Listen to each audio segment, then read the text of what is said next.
be break game ne down. Yeah, the graphics be by you be check nyoma be bree. Ken, Enra, UEFA Champions League semi-final. Barcelona share miensa. Inter Milan share miensa. Me pretty sure say a game ba kwa.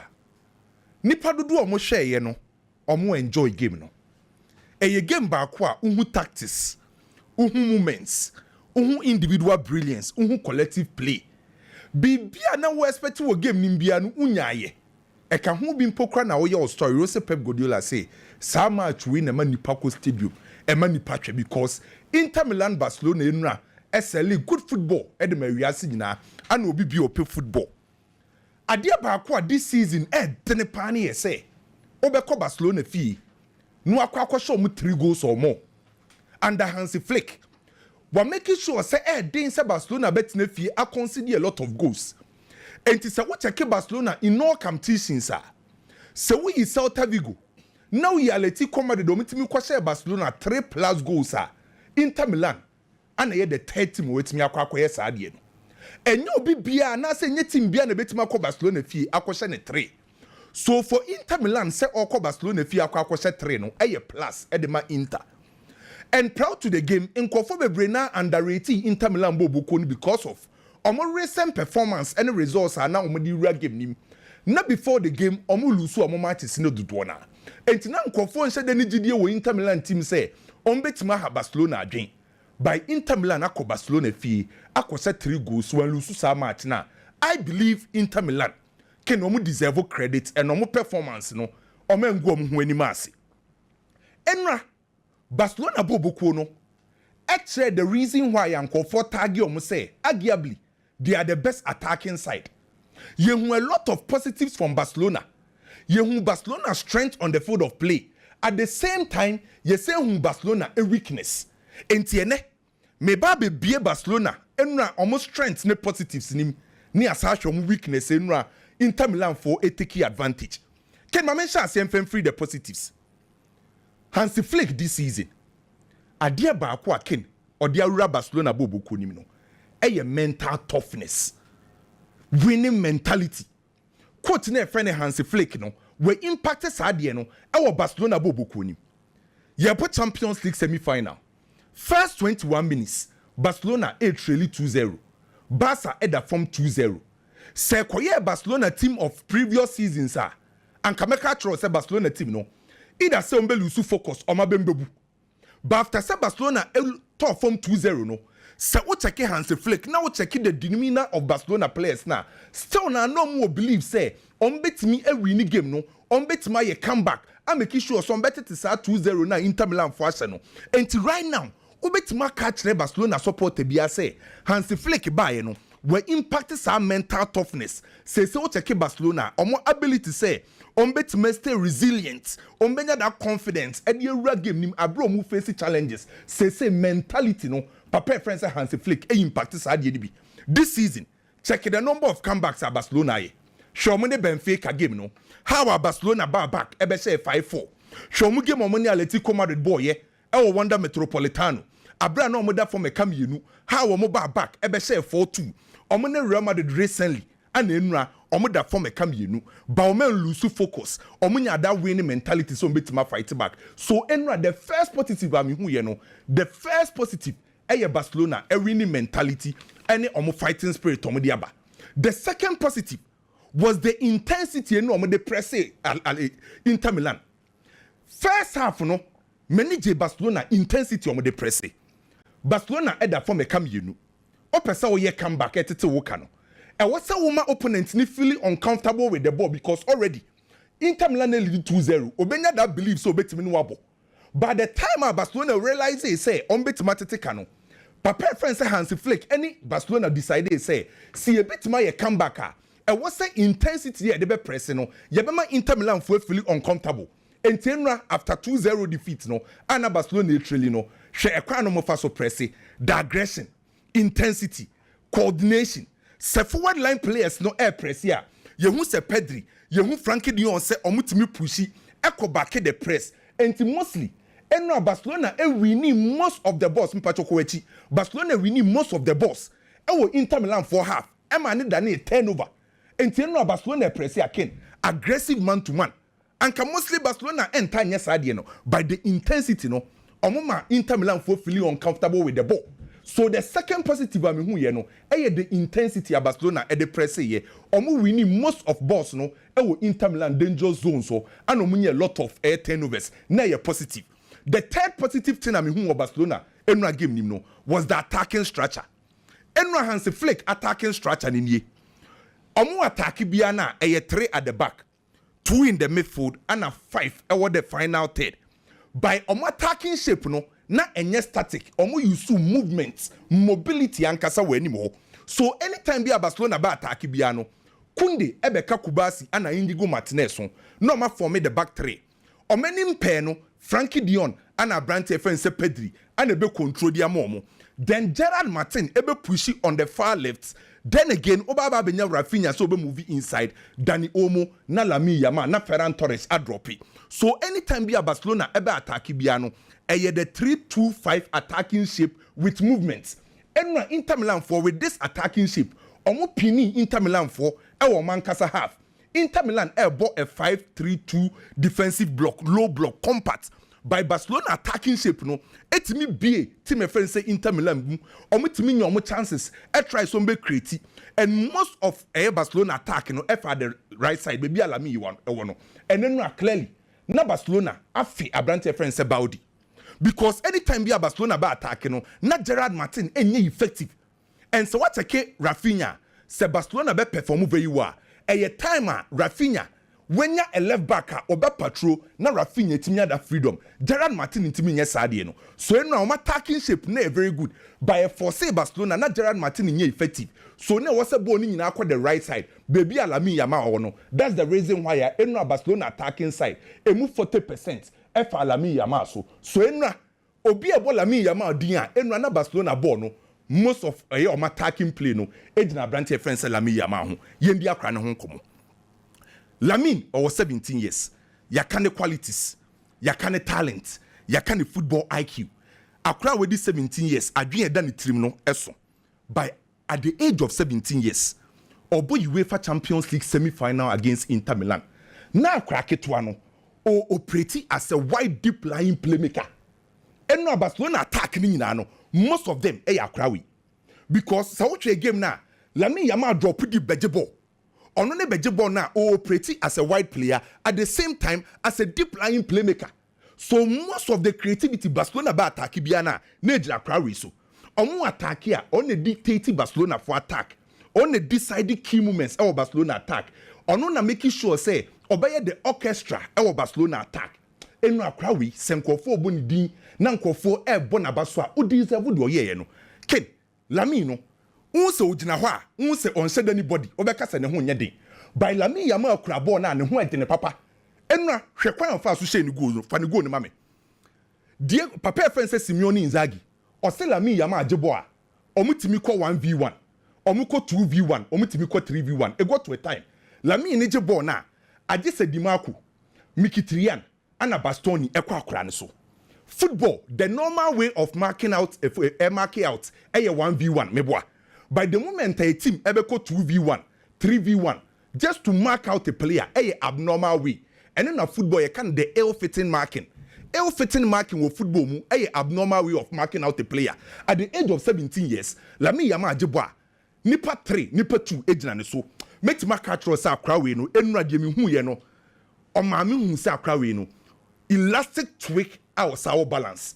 Chetain, bo ni kura na, chetain. Enra Lamine Yamal. Kwan of faso a wave true a process ago no eno nyane day one of the best games. Another positive also personality eno key moments ni nyina no akra we decide. Then again the positive ba kwa me say hu ye no how Barcelona e make sure say on bet mama time bi Lamine Yamal benya sa isolation no. So it got to a time Barcelona 8 players no ma form the central overload ken nipa 8 omutimi be gun finfin ho hwe be bia Lamine Yamal ho obi amake Lamine Yamal because 8 players na be gun finfin ho sa 8 players na be gun finfin ho a free Lamine Yamal kakra and Barcelona second goal by from sa ade we ya Barcelona ye no e ye Pedri na agebo e ye the central zone And I'm say team a friend say Inter Milan person who close the central zone. At the space at to Inter Milan for each Pedri be connected Rafinha.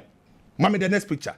Rafinha be pinball no. House space or pepepe. Then Ferran Torres ababa be shigo no. Another positive. So enra positive ami hu Barcelona no. Eyo mental toughness, intensity in their press, attacking shape, Lamine Yamal individual brilliance, and a central overload. Mame miss away. So all bought Champions League semi-final. Now what na fi but 3-3 positive in the Saint na me say enra ye hu Barcelona positives and you hu weakness. 3-3 there what fi but 3-3. Again ma positives na I think say they were poor. Ken, a woman send a ball na fair. Inter for create a lot of chances. No cray. Inter for defend bebre but omu break bia omu nya chance. Nti omu ye lucky kakra. That's the reason why you careful. But say as a Inter for your fans so many way. There be initially in my statement and I say me analysis am dey ba no. Me boy Inter for abaso say oma ko hye 3. Enye obi na be ko Barcelona fi akwa ko hye 3. Easy so betima hye 3 e dey tia Barca. Enye easy enti oma ya ade. Ana me saka cho say game na a witness say ni hu Barcelona positiveness strength and you hu omu weakness. Dia na Inter for team dinya sa the breaking. So Barcelona weakness ni ehon na Inter Milan for exploit you know. And ehon na was so Inter Milan for abaso. Barcelona weakness defending set pieces. Omo high line opponent breaky and about the only hono Barcelona you weak or the left side. Ken Barcelona defend the corner kick biana. The first thing before say bobo corner no omo come man to man. So Barcelona dan freeze corner no they say you know. Barcelona defending a man to man. By say player no bobo corner kick you know. Ebo ball na Barcelona leave omo markers any zone. Ema space be da ho. Omo ne Real Madrid this year. Omene Dortmund this year and then say see 2 times. Because the rate has says in the year consider corner case in the also. And your weakness. Says Oma consider 11. No cre. Omo weakness back no. Obo corner kicker. Defending set piece. And Inter Milan for take advantage of our weakness, you know. The second weakness of Barcelona. And when analyzing game, me catch or say, Sawuni Inter bebo, now more wing backs, no, any freedom to move on behalf. And because of Lamine Yamal, Dimarco and Timi and Konen Bebri. By Danzo Danfree Sekoy because na Gerard Martin mo very weak. Mame Tulam go no mo say no. Barcelona ye beat you mo high line no. Look at this thing. Barcelona weakness. Ball ni be di team no ko wani baako. Ball ni be di Barcelona Inter Milan 4 players no no. Okay. Who say clearly kin. Barcelona na ebo high line no. Hwe mo 2 center backs ni bebi omo gina. Na hwe bebi Adam Freeze na. Eho ye Gerard Martin. Gerard Martin we wayira. So just one pass. Gerard Martin ni ho Dumfries anya freedom to move a Barcelona weakness. Abom this season but me sure say return leg you know say Haaland onya butwe kakra. Hansi Flick. Players na break. And I say omo recovery rate for form enti teams ni use. Mami go no omo say no. 3 players and the gina turam ho. Obi eni ho a utimi close ye. Me don say. So clearly king game back kwa. But me who player wa boba.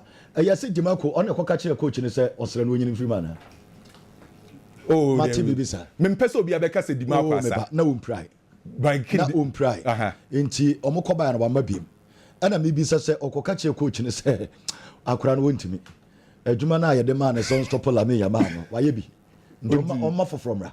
Ana I was say we won't blame. On ori no okoka kire coach na. Oh, Dimarco this season on your fit. Magiatum. But ye dey be boy, but na pride.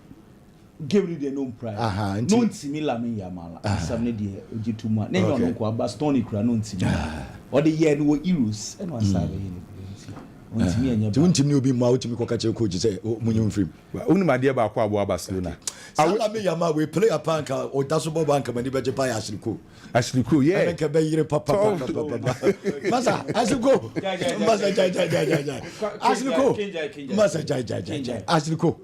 Ashliko de what you know, no, or send you what you and yes, be a actually called the end of the annual, you'll be so Ronaldo Messimo. But Nessa Lamine Yamal, Nessa to play and Kayasiko, because then Groma market will come. When idea about Barcelona, I will go now a year free no. Abua Barcelona, my game no. As I open. Babasa be go, but also more careful because Inter dear, I don't mean go. Says in the crisis, I mean, when ye, Edison, trust me. Kevin, I say. Na mama no have a conversation kakra. Yes say aduane bɛyɛ da. Ɛwɔ nneɛma ɛwɔ sɛ yehu. Nti yɛmfa ne sɛ Kwame favorite ɛyɛ fufuo. Says, oh, fufu eda. As I say, fufu, na yesi atotoaba. I was saying, quite near dead. Sani, football. There are games we say are classic games. But we cannot call a classic games. Abra nyema be ingredients. Nyema yadi yono. Yen be enim. For instance, as I say, a classic gamer. I was say game no a tactical battle between two coaches. Say a game be a classic. I was say individually akwa way or no nefufa ball SSR game. No? So your games be why kai years be aba yenya games be me say make an obekai game ba could be a washa okay eni na okay. Sa game we bet me account. Of course. Endra game we bet me account. It's not make a sa games, you know. You look at tactical battle, look at individual performance, you look at good goals. Good goals. Good goals. And make sure you wait for almost Champions League goal of the week, you know. 3 goals in account. Denzel, Lamine Yamal, and Marcus Thuram. Then an FA. Lamine the NA Thuram the NFA. Oh, I love that. I love that. I love that. I love that. But the FA. I love that. I love your statement, isn't it? Anyway, it's Nyama miensa meka to say wait, you're from a classic game, no. I'm going to look at those individual ingredients and my game be a classic. We're going to look at the tactical battle. We are going to look at individual performance. We are going to look at the goals and comebacks. First of all, individual brilliance. No question me woman say. 16-year-old Lamine Yamal eko Euros. Eko Kaubiano too. Watch this. Sakwadadi 16 years, no matter how talented you are, with decision making are poor. Sakwadadi 16 years. Now nimbo ne boss ya chewa doma chedia. Sabo no kuta winsemu wo over elaborate. There was a person no person wo twem yenu miensa eka ho. So normally 16 years ne 17 for ne de ken. No matter how good you are, ubon say you will need coaching awu football nimo. Reason why I make us some say I am surprised Lamine Yamal his name is all over. Ken akurana started say oh yes how Euros anymore. Imagine how many of our big players the team call European tournaments, echo bosses our tournaments. This boy at age 16 he did that. Referees at Euros. Adrian Rabiu. Ekachen is win so see winning bar be bomber yenhwe. This boy a 16-year-old kwachi the same Andrew Rabiu sheno. Wasn't that enough to tell you Zakwan was cementing the position? In any case, Brazil versus Spain. It was Santiago Bernabeu. This 16-year-old then. Brazil for Isama. Yeah, you know, Santiago Bernabeu. Enemies then. Now we both see the man. How many times does had the way AC? Santiago Bernabeu. Why are we now surprised about this guy's performance? He started doing that at age 16. Baby, Adrian said, and I work about decision making, 17-year-old boy.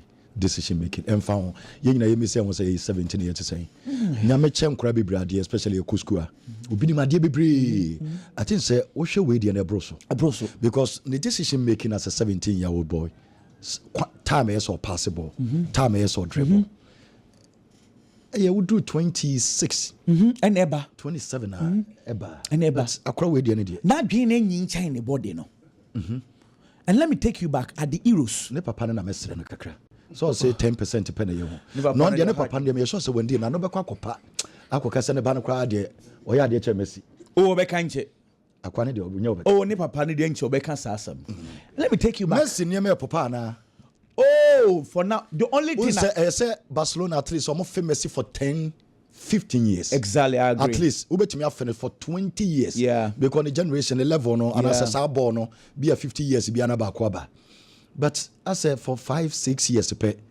Omwenye obi a omususu say but utimi yes ania mane kakra ema omwenije. Omususu say because The only thing boy na paper about Messi say Messi started at age 17. You know his goal against Real Madrid, a iconic goal. A Ronaldinho ne yi ball no far Madrid defenders man ko share. But say this guy did that at age 16. Born now all born in how and Messi influential. In any case, those days Messi was in the shoes of Ronaldinho. That is the only thing. Onyen drew Messi. Even just a 1% Onyen drew. What I say? But a drew then will, because 110 Messi and Ronaldo and Kwarani be enye and it will be difficult to do say to stay consistent for over 15 years. 15 years. Easy. Yeah. So when we get there, we'll have that conversation. The only thing I now like with Yamal football ni mune say, you call heroes, no. Danny Cabayal be cast me say. Akora no nimbo. Nimum SSE usunya senior without the ball. Or right full back. Because who could have ball as a winger? It is the job of your right back to also help you offensively. It is all also, but defensively you need to do that. Danny Cabaya said, I will let him learn. Look, that aspect of the game or the account. Me pen time me move on and yes I met but I'm say me senior man but me ba church am kekrebi na me the tactical battle. Is again. Yeah, quick one. Now I made mention of Barcelona versus Dortmund second leg. And I'm saying me worrying say Dortmund be ball 4 at the back. I'm a Barcelona lay almost 4-0. You call second leg Dortmund second game they call 3 at the back. Barcelona really struggled because Barcelona defended too narrow. On my right back, left back, they be on back center backs. When they be on the wings, what they all free. Into that game, Jan Kuto and his fiancé. On my toe, what's I don't know man Dortmund nya chances no. And now 15 seconds inside the game. Now it shows that the same mistakes now Barcelona here, they are going to suffer that. Now watch this. This does not down freeze and FSA maybe a Gerard Martin one because the team is defending narrow. Watch this. Moving on. Ball no call, you know. Next one. Desert down freeze now your right wing back no. On why na echo attack. Dimarco. 20 seconds inside the game. The left full back and the right full back of Inter Milan omona attacking Barcelona. So ask yourself, say, at this stage, Inter attack is no way. Let's just say Inter Milan had the plan. Attack is in your wing backs or full backs, no, a draw. You got more pace. This is iconic. And I feel like most Barca supporters, I know we show more with Gerard Martin. Ken, how they defend? I agree. Baldi was Ruby. But Alejandro Baldi, it will not change. Okay. They will concede chances. When someone for complaining about set pieces, Ken, send a defenders need true Mikano. Corner kicks back, easy so lose concentration. Let me give you 2 examples. Mami minutes 31. Again, Barcelona quite more fast to defend and how Inter Milan for breaching defense. No, the first one we show and the second one. This is 31st minute, and yet the same thing. There's no down fries and air tall wings war. Another example, 48 minutes. Me parental fast. You move on. 48 minutes. Again, what is happening? They are attacking Barcelona. Watch this. How many Inter Milan for attackers? About 6. And I'm more attacking Barcelona for boxing now. Mami 74 minutes now you move on fast. Again, they are also touring Barcelona's defense. The Madrid players and strikers and Kwani Insuadi. Adia yami yana say. Offside. And I make us Adia yami yana say. Who's the Inter for no on your side? Oh, omunya Barcelona bebre. But Vinicius Junior and Mbappe, where you bebre. See outside normal. Adia yami yana say Osha statistics na. It does not speak to the game itself. Se catch us statistics ni Inter Milan is 2 goals via set pieces. Now share chances so share ball nankasa you will not believe it because I was say Inter Milan was almost share goals ankasa or pitch so because they had Barcelona. Anytime we be no more attacking with the Barcelona defense, they had numbers and no more creative chances. Okay. Well, anyway, you should go football and no be or bibiano. Many I just Pep Guardiola can was say games is say and stadium and empty. Game we no. Emma football stadium ye empty. We shall qua when we neutral when and round man or man in Jim Choir Madrid for. I'm so offside. Obi born a ball now. Just performance. I'm saying you're offside. So United were matching there. Chelsea were matching there. Biggie, and some more bonnet. Manchester United. About Apostle Hane. Senior Jeffrey Asare. Okay. Legendary Jeffrey Asare. Legend. GTV for Sika with D. He's a boss. GTV any AFCON for any Kappa World Cup. Biggie. Was another best sort of boss that one.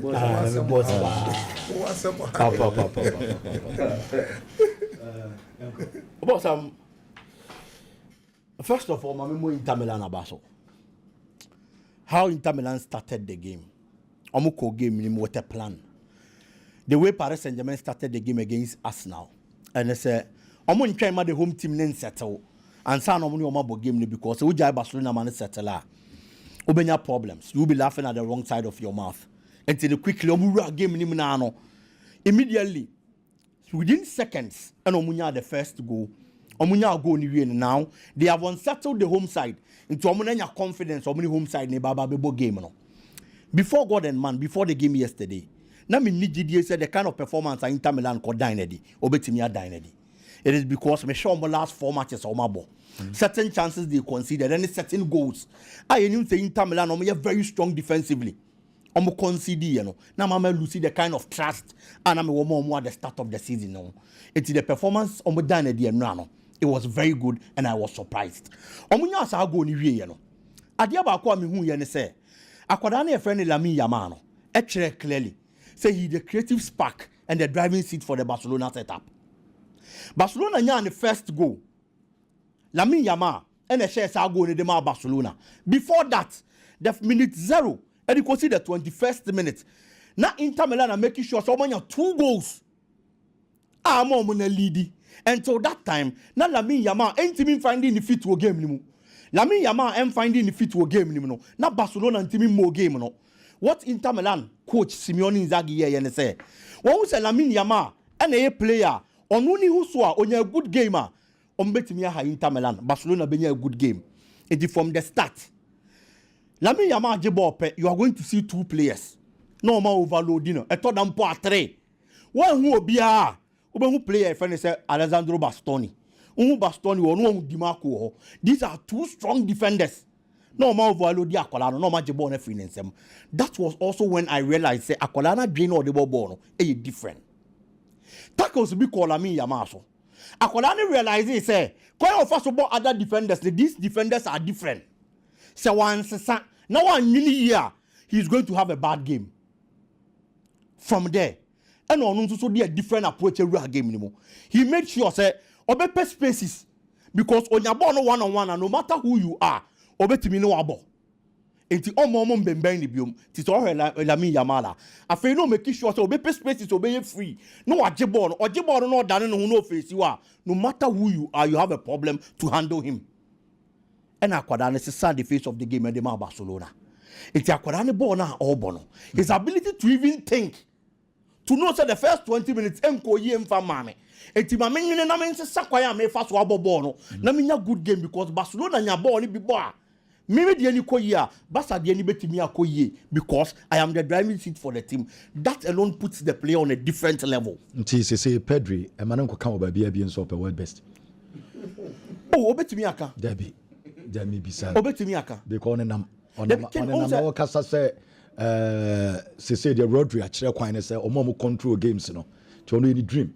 Sure. Any dream. Sure. So person the world best. But o share the nyina ye hwe ya. Even a Rafinha. But this boy. Can anunti make us say Pedri so mom project to be a Pedri man in fan home before. Sabo my catch us Isco Bobby last year. Sabo boy. But can who's about a form bayo. So what I say. This boy and a Rafinha mom project to me no back beji. Because Pedri will consist or you would tin no. Gavi mungi na beba be dinechi. Yeah. The Barca club on paying for no crown or sign your boy. What you say? Sure. This boy never Rafinha or mum pushy back on fan ko. Madrid I mistaken be. I'm an could do Rodrigo. It is our boy way. So much me Champions League na enya fe no be ye na we ye den e just to we and Rafinha do omo project na be fa bi omo fanko for now there e ya ba be si Lamine Yamal so But the entire make us a pedri bet me, I can say. Yes, starting season. No. Mr. Manen Kabim. Say all patch. Champions League, you have saying. What Ballon d'Or assembly? Own Jack. Oh.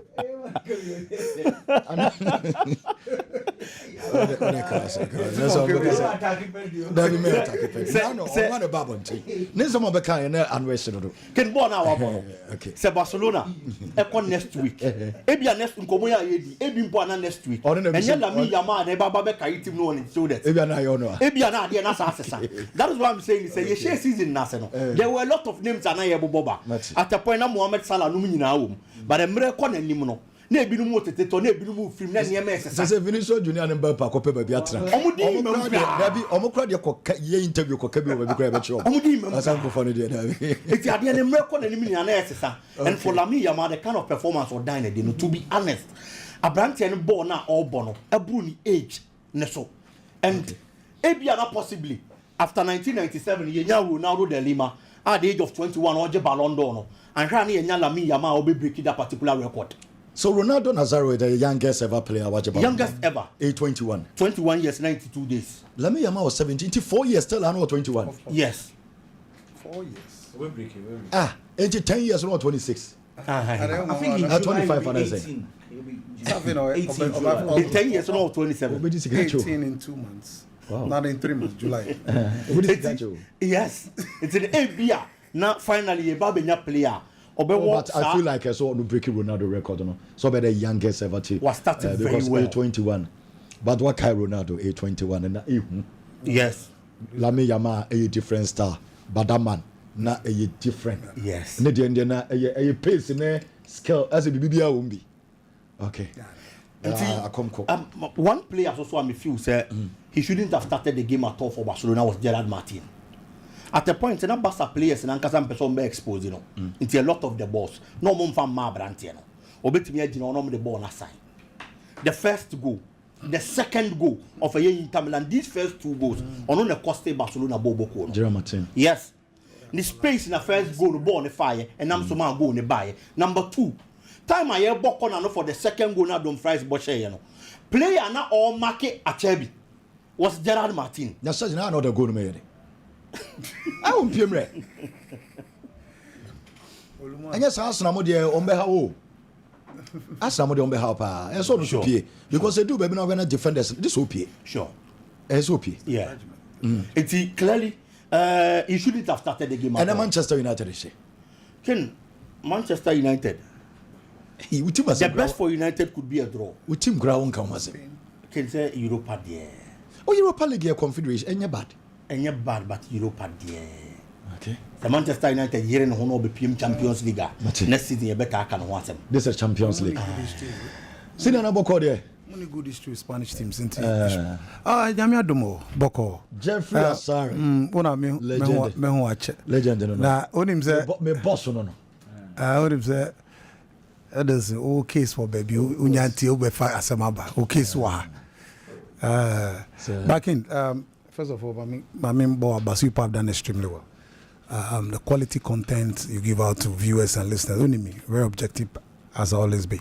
Keep it up. So the biota is very important.